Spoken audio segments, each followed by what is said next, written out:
Section 2.4 is some more applications of resistances in series and parallel, this from the perspective of loads and the distribution of load in a circuit. Keep in mind, loads, or in this case resistances, are circuit elements that are absorbing the energy that's being supplied or distributed normally by a voltage or a current source. Resistances are commonly used in heat elements for the and for chemical processes, the reaction chamber specifically. They're used in electrical heating elements and catalytic converters to reduce pollution. And certain operating temperatures are really needed to achieve their maximum efficiency. So we're going to do 3 examples to illustrate, again, the combination of resistances. And this time, in these 3 examples, we're going to be finding specified currents in the circuit, okay? And so example 11, which is on page 37, we have this 4 resistance circuit supplied with 1 voltage source. It's an independent voltage source. And our goal is to find all of those labeled currents. So there are 4 labeled currents, as you can see, I1 through I4, and our goal is to determine each one of them. We can assume that the voltage source there is 20 volts, okay? So again, identifying properties of the resistances in terms of their topology is important. In this case, we'll start off by observing parallelism. And I think you can see very quickly here that these last 3, or the 20, 30, and the 40, are actually all in parallel together, right? We're going to take them 2 at a time, so we can use our quick formula to do that, rather than using one formula and having to sum up, taking reciprocals of sum of reciprocals. Just take 2 things at a time. So we'll start off with labeling these first of all. The 10 ohm will be resistance 1. We'll label the 20 ohm resistance 2. We'll label the 30 resistance 3, and we will label the 40 ohm resistance R4. And so we'll start at the back end here, and interesting, we will go ahead and look at R3 and R4 are in parallel. Okay, and so we'll go ahead and represent an equivalent for that. Let's call it REQ1. Using our formula, you take the product of the 2 values, 30 times 40, divided by the sum of those 2 values, 30 plus 40, right? And in this case, if you, using a calculator, of course, fine, it won't be a whole number. It's about 17.24 ohms, right? And then continuing on, we'd have an equivalent here, and then that equivalent will be parallel to R2. So we'll say R2, and that equivalent 1 are in parallel.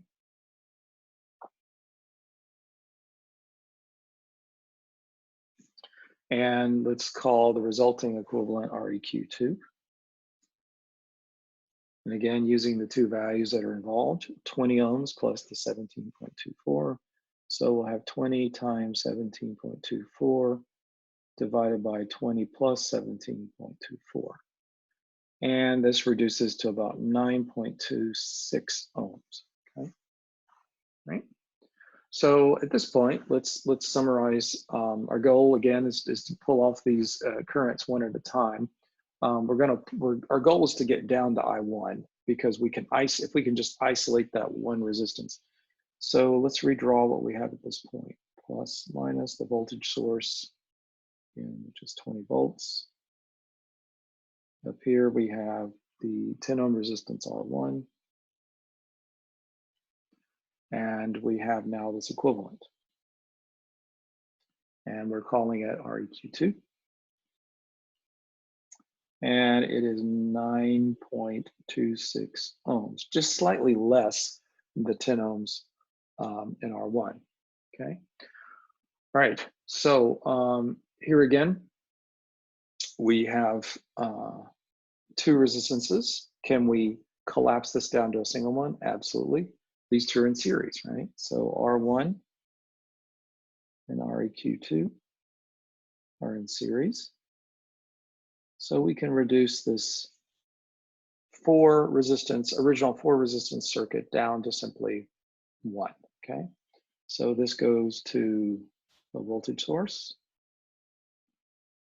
20 volts, and one equivalent, which I'll define and compute it in just a second. I'm just redrawing it. So this is going to be our final equivalent. It's the result of a series of these two, so we'll add, so that'll be 10 ohms plus 9.26 ohms, and of course that is 19.6 ohms. So the equivalent here is 19.26 ohms, right? So remember, this current I1, which was the original current flowing through the R1 resistance, since these two resistances are in series, that also must have been the current flowing through the equivalent of these two, which is represented here. And so now we can apply Ohm's law to determine that that current must be the voltage source divided by Req, which is 20 volts over 19.26 ohms. So we know it's going to be very close to one. And in fact, with the calculator, it's about 1.04 amps, okay? So very, very close to one, but we'll go ahead and keep that significant figure there.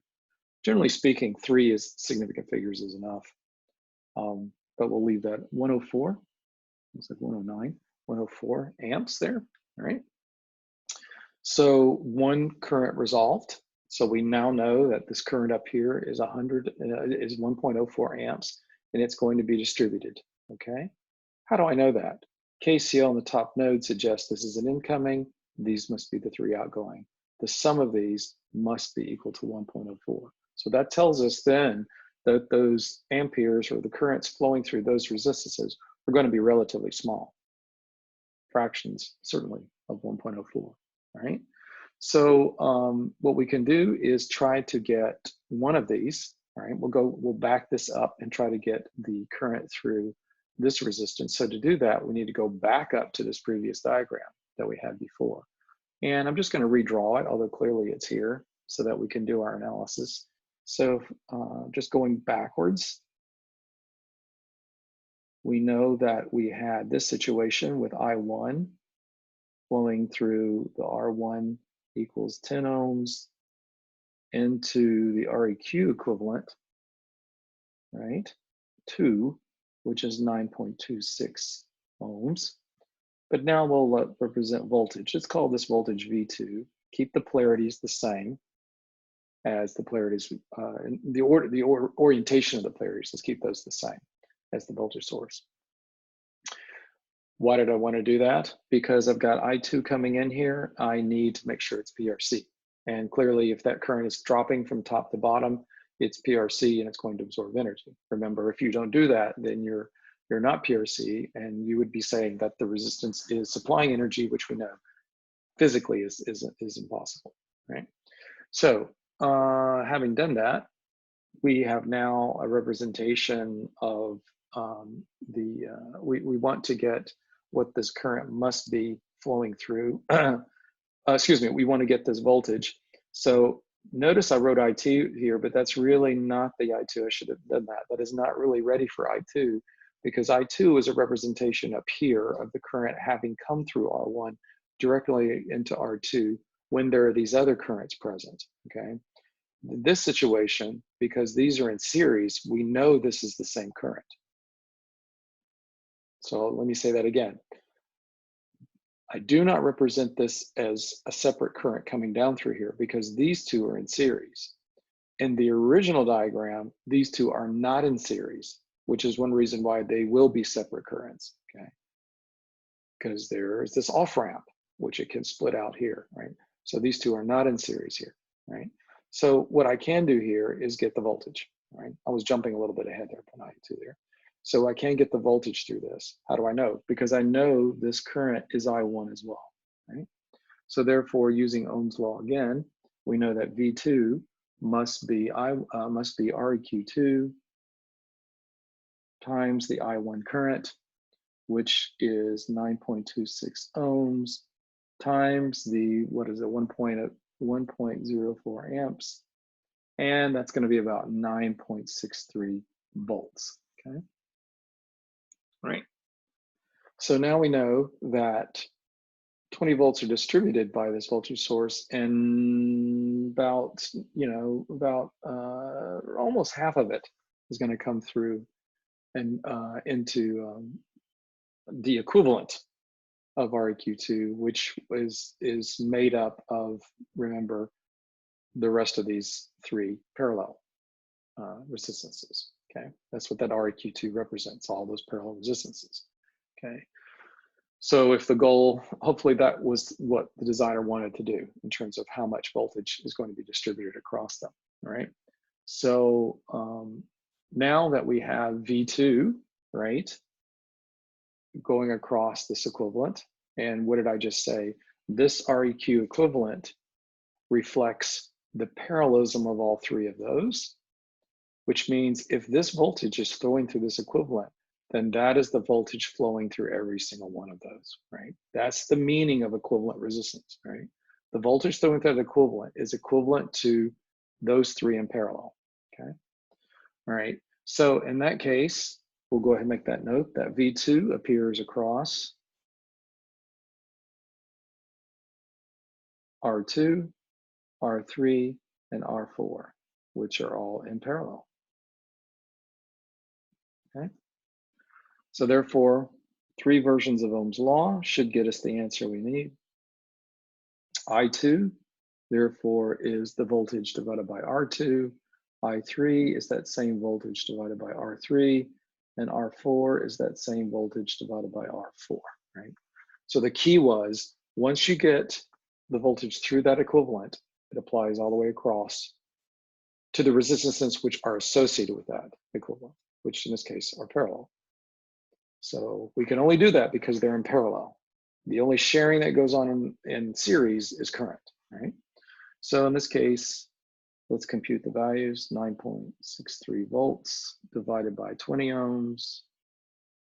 This one will be 9.63 volts divided by 30 ohms. And the bottom one here will be 9.63 volts divided by 40 ohms. Getting our calculators out. This should be about slightly less than a half, 0.4 amps. The next one will be even smaller because the resistance is larger. As the resistance goes up, the current's going to drop, right? 0.32 amps, and then finally 0.4 amps. Now, how could we check our answer? If you remember earlier, we talked about KCL up here. If we did KCL at this top node, we would know that I1 would have to be equal to the sum of the other two, right? Excuse me, the other three. That's KCL, we'll call it. So if we add all these up, okay, and you can see pretty clearly, assuming we did the right significant digits, you can see you're going to get 1.04 amps, the sum. You sum those up, that will be equal to I1, okay? So we've accomplished our goal. We have taken this circuit and produced all the currents that are going to be associated with our resistances, with our loads, so to speak, okay? All right, two more to go. Let's flip it over, look at another configuration. So this time you'll see a different configuration of with a current source. And a current source here that we have for example 12, again, page 38, is that this current source is given to us as 2 amps, okay? Right. And again, I'm going to label the resistances. Let the 5 ohm one be R1. Again, doesn't really matter what you call them, but it's nice to label just so that we can keep things accountable, okay? And so again, let's look at what we can reduce in terms of equivalences. And then our goal again is to find those two currents, I1 and I2. Obviously, IS is 2 amps, right? So what do we notice? Well, you can see each of these strands here. If the current passing through the 10 ohm is destined for the other 10 ohm, the current passing through 5 ohm is destined to enter the 15 ohm. So we have pairs of series, right? So we have R1 and R2 in series. and we have R3 and R4 in series. Very important. I would just go ahead and make that notation first before I did any calculations so I can see exactly what I'm dealing with, all right? And we'll do equivalents here. We'll have one equivalent for the first pair, and we'll have another equivalent for the second pair, okay? All right, so what do we get? They're in series, so you add. So the first equivalent is 10 ohms. Notice the difference. There is no difference. So the equivalents are the same, whether you used two 10 resistances or a 5 and 15, you have achieved the same equivalence there, right? But more importantly, you've got two equivalents, and what is the relation? They're connected end to end, again, without redrawing. You could go ahead and redraw a circuit with the current source, one equivalent that's in parallel with the other one. So we know that REQ1 and REQ2 are in parallel. Again, there's nothing wrong if you want to redraw the circuit. I'm just trying to save some space here, okay? And we'll call that final equivalent, because that all reduces to one. We're reducing all four to a single resistance, right? So the equivalent, in this case, these are in parallel. So that's 20 times 20 over 20 plus 20, and that's just 10 ohms. 400 divided by 40, okay? So what we've produced with the current source here, IS equal to 2 amps, is one equivalent resistance, REQ, equal to 10 ohms, right? What is our goal? Our goal is to get those separate currents flowing through the two paths there, the I1 and the I2, right? And what I've done is I've collapsed them all into the equivalent. What's the goal of doing that? I'm going to need voltage, right? If I can get the voltage, then I can play the same game we did before. In fact, I should be able to use, I should be able to go through the same, pretty much the same argument I did before, but I've got to get the voltage, all right? And one thing I don't have immediately, I've got a current source here, right? I've got a current source and I've got an equivalence, right? So Ohm's law, and of course, let's just label the voltage through the current source this way. And notice if the arrow is pointing up, you typically are going to want to put the polarities of the voltage plus minus top down, okay? Again, why might I think of that is because the current direction's this way. You don't want this BRC, right? So we're going to represent it a way that energy is being supplied. So that's one reason why I'll represent the voltage in that orientation. If you flip it and put the plus at the bottom and the minus at the top, you're saying the opposite, okay? Which would not make any sense. That source is delivering energy, okay? This one's the one that's absorbing, okay? All right, so what I need to know now is, how do I get Ohm's law? Well, these two components are certainly in parallel. So whatever voltage this is, it has to be going through that equivalent, okay? So then we use Ohm's law and say, well then, if that's the case, then I should be able to get the voltage source, because then the voltage source has to be the current, which is IS, times the resistance, which is REQ, and this is given as 2 amps multiplied by a 10 ohm resistance. So we know there's 20 volts then flowing through that simple circuit, okay? So there's 20 volts associated, being dispersed by the current source and being absorbed in the sense of the energy being absorbed, but the volt, to achieve that absorption, you need the 20 volts flowing through that resistance, okay? Right? So having done that, what do we know? What is that equivalent associated with? That equivalent is associated with those two parallel sub-equivalents, REQ1 and REQ2, right? So what we found is that the voltage through REQ, right, is also the voltage through REQ1 and REQ2. Notice why I'm saying that. Because you you're distributing that voltage, that same voltage across parallel components, right? Not series ones. So all I can say is that there's that much voltage going through that strand and that strand. I didn't say individually with regard to the resistances, right? Right? When we know that it's 20 volts going through all of those, correct? Therefore, there's 20 volts coming through this strand here, and there's 20 volts coming through that strand there, right? Our goal is to determine what I1 and I2 are then, okay?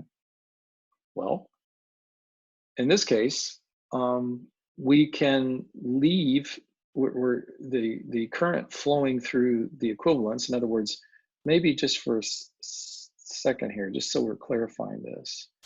Remember, what we're saying is that this circuit is equivalent to these two.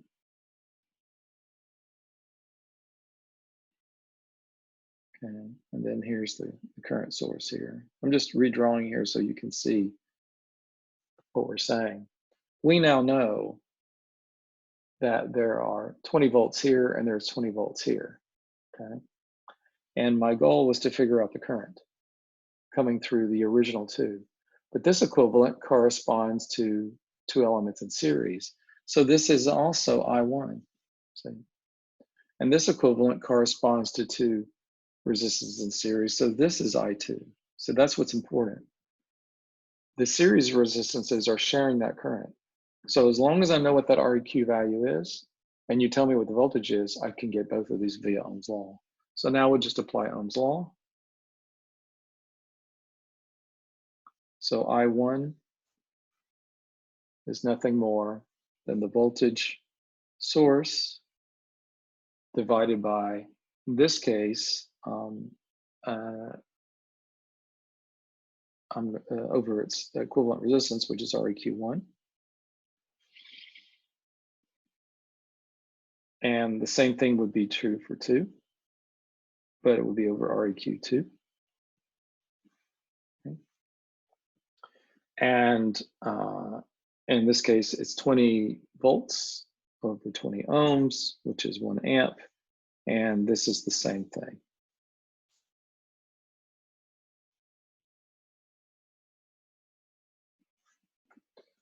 Now, how do we check our answer there? Well, again, KCL, top node, 2 incoming must equal the sum of the other two, okay, right? And it's no magic here that the split is even 1 amp and 1 amp because these are in series and the equivalents are the same in terms of voltage. Had that not been the case, the currents would not be evenly split like that, right? So if you change this to maybe 10 ohms and this is 15 ohms, then you can see quickly the denominator terms down there will not be the same and you wouldn't get 1 amp and 1 amp. You would get a little bit more than 1 amp in one case and less than 1 amp in the other, okay? Okay, very good, all right? So finally, one more example. This is top of page 39, right? Before we get into our voltage divider and current divider circuit laws there. So in this problem, we're finding again, we've got 3 currents to find, exploding, series, and parallelism, and we have a voltage source of 30 volts, okay? Right. And let's label the 10 ohm R1, and let's label the 40 ohm R2. It's generally, you can see we're following the same subscripts as the currents. This is R3, and we'll leave this one as R4, although we're not interested in any particular current there. Maybe because we know that these two are in series, right? So there's no need, notice that, there's no need to label this one I4 because these two are in series. That's clever, sneaky there, right? So R3, make our notes, R3 and R4 are in series. Okay. Therefore, let's form an equivalent. Let's call that equivalent the sum of the two. So that's R3 plus R4. In this case, it's 15 ohms plus 25 ohms. That'll give us 40 ohms, okay? So that means we have an equivalent out here. we have one resistance connected to, looks, the top and the bottom of the 40 ohm one, right? So what we now know then is R2 and REQ1 are in parallel. So let's define our next equivalent. We'll call it REQ2. And it will be 40 times 40 over 40 plus 40 ohms. And that will be 20 ohms. Okay, right? So summarizing again, where we are at this point, we've reduced this to a voltage source of 30 volts supplying energy to top resistance R1 equals 10 ohms, and now we have an equivalent, right? So all these problems kind of reduce in the same way, right?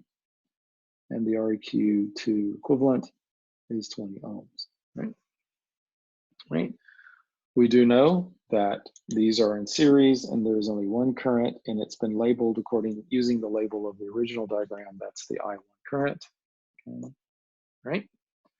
But we can continue on to reduce this even further with that I1 current and get one equivalent, because we know that R1 and REQ2 are in series. And the final equivalent, REQ, is the sum. 10 plus 20 is 30 ohms, okay? So we finally have 30 volts on the voltage source connected to a final equivalent of 30 ohms, okay? And again, this current, because that equivalent reflects two resistances and series, it's the same. So this is still I1. So therefore, we can determine I1, Ohm's law. So Ohm's law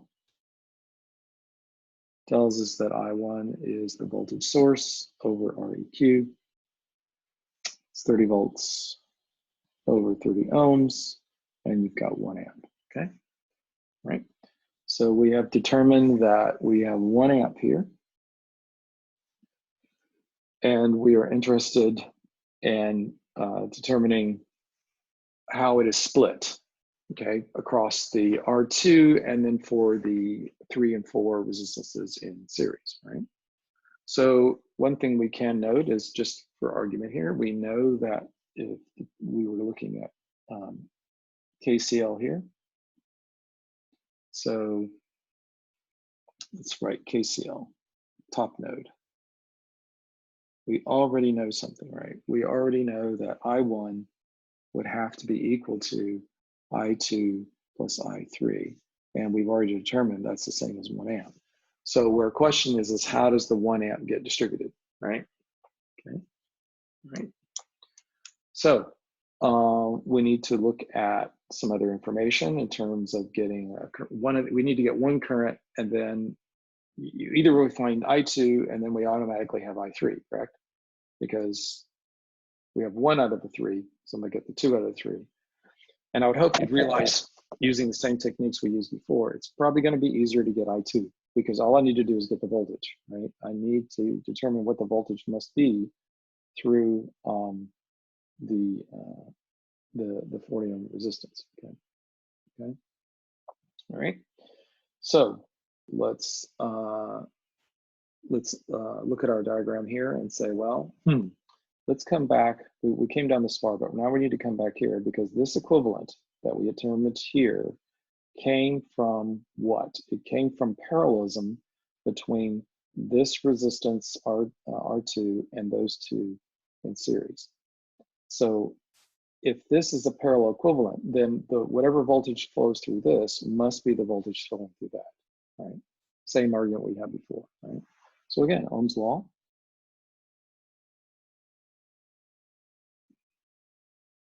Let's go ahead and label it V2.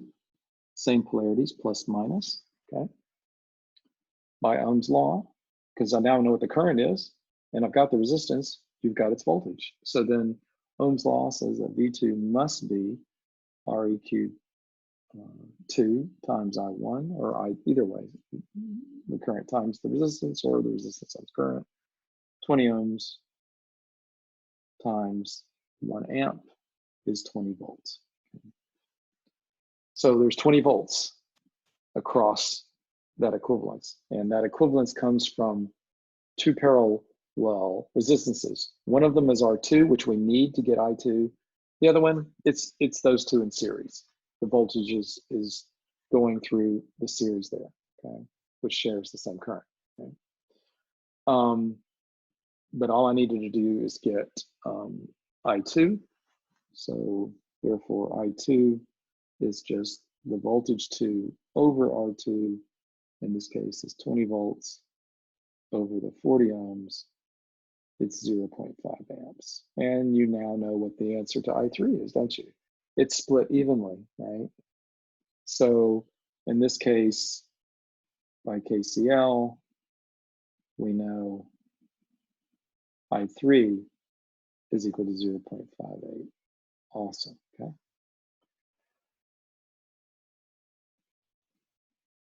It's not actually too surprising here. Again, like the previous example, look at the loads. These two are in series, right? And the loads sum to 40, which is the same as that one. Again, if these two didn't sum to 40, then the current, that 1 amp current would not be split evenly that way, right? KCL. Okay. So, so again, just be careful with getting your reductions, applying Ohm's law, and then exploiting where you know voltages will be the same or where the currents will be the same.